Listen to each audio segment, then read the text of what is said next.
அனைவருக்கும் வணக்கம்.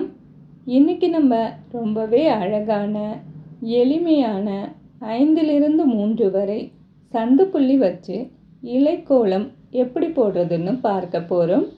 முதல்ல நடுவில் 5 புள்ளி வச்சுக்கோங்க.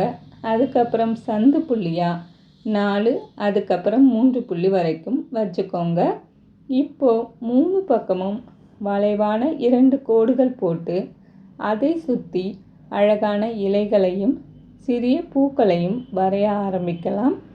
இலைகளுக்கு நடுவில் சின்ன சின்ன கோடுகள் போட்டு இலை நரம்புகள் வரைஞ்சி விட்டால் கோலம் பார்க்க இன்னும் எடுப்பாக இருக்கும். இப்போது 2 இலைகளுக்கு நடுவில் சின்ன சின்ன புள்ளிகள் வரைஞ்சிக்கலாம். அடுத்தது நடுப்புள்ளியை சுற்றி ஒரு அழகான சின்ன பூ வரைஞ்சிக்கலாம். அவ்வளவுதான், ரொம்பவே அழகான லட்சணமான இலைக்கோலம் தயார். கண்டிப்பாக உங்கள் வீட்லேயும் போட்டு பாருங்கள்.